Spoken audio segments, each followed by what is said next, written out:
Litre മുതൽ 12 litre വരെയുള്ള ചാക്സൺ aluminium pressure cooker വാങ്ങുമ്പോൾ 3 ലിറ്റർ അലുമിനിയം പ്രഷർ കുക്കറും സമ്മാനം. കലവൂരിലെ സുഭദ്ര കൊലപാതകം ആസൂത്രണം ചെയ്ത് മാസങ്ങളെടുത്തെന്ന് തെളിയുന്നു. കൊലയ്ക്ക് മുമ്പേ പ്രതികൾ പറമ്പിൽ കുഴിയെടുക്കാൻ വന്നപ്പോൾ സുഭദ്രയെ കണ്ടെന്നാണ് മേസ്തിരിയുടെ മൊഴി. കാണാമറയത്തുള്ള ദമ്പതികൾ മൃതദേഹം മറവ് ചെയ്ത സ്ഥലത്ത് വീണ്ടും എത്തിയതിനും തെളിവുണ്ട്. പോലീസിനെ വട്ടം ചുറ്റിക്കുകയാണ് മാത്യൂസും ശർമ്മയും. അതേസമയം അതിക്രൂരമായാണ് സുഭദ്രയെ കൊന്നതെന്ന പോസ്റ്റ്മോർട്ടം റിപ്പോർട്ടും പുറത്തു.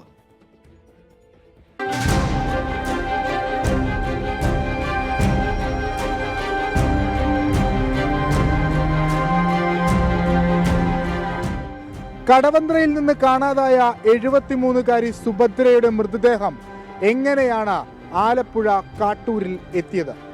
ആരാണ് മാത്യൂസും ഷർമിളയും? ഇവർക്ക് എന്തു ബന്ധമാണ് സുഭദ്രയുമായി ഉള്ളത്? ഈ ചോദ്യങ്ങൾക്കുള്ള അന്വേഷണം തേടുകയാണ് പോലീസ്. ഒപ്പം പ്രതികളെ പിടികൂടാനാകുമെന്ന ആത്മവിശ്വാസവും അന്വേഷണ സംഘം പങ്കുവെക്കുന്നു.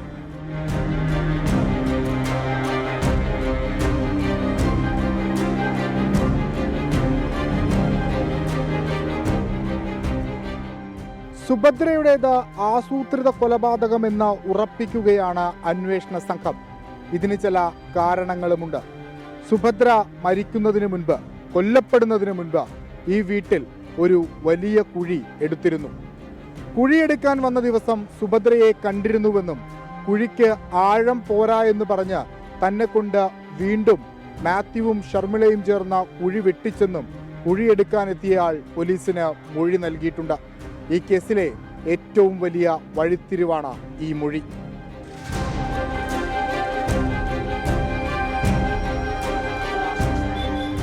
കാട്ടൂർ കോർത്തശ്ശേരിയിലെ ഈ വാടക വീട്ടിൽ വെച്ച് തന്നെയാണ് സുഭദ്ര കൊല ചെയ്യപ്പെട്ടതെന്നാണ് പോലീസിന്റെ നിഗമനം. എന്നാൽ എന്തിനു വേണ്ടി കൊലപാതകം നടത്തി എന്നതിന്റെ പൂർണ്ണമായ ഉത്തരം ലഭിക്കണമെങ്കിൽ പ്രതികളെ പോലീസിന് പിടികൂടിയേ മതിയാകൂ. എങ്കിലും ഇതുവരെയുള്ള പോലീസിന്റെ അന്വേഷണത്തിന്റെ അടിസ്ഥാനത്തിൽ സുഭദ്രയുടെ സ്വർണം കവരുക എന്നത് പ്രതികളുടെ പ്രധാന ലക്ഷ്യമായിരുന്നു. ഇരു കൂട്ടരും തമ്മിൽ സാമ്പത്തികമായ തർക്കമുണ്ടായിരുന്നു. ഒപ്പം പ്രതികളായ മാത്യൂസിനും ശർമിളയ്ക്കുമെതിരെ നേരത്തെ ക്രിമിനൽ കേസുകളും നിലവിലുണ്ട്.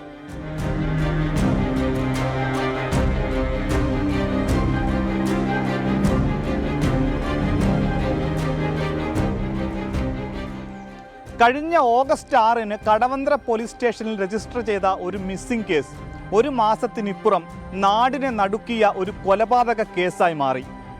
കേസിലെ പ്രതികളെന്ന് സംശയിക്കപ്പെടുന്ന മാത്യൂസും ശർമിളയും താമസിച്ച ഈ വീട്ടിൽ കഴിഞ്ഞ 1 മാസത്തിനിടയിൽ അന്വേഷണ സംഘം ഒരു പരിശോധന പോലും നടത്തിയില്ല എന്ന ആക്ഷേപമാണ് ഈ ഘട്ടത്തിൽ ഉയരുന്നത്.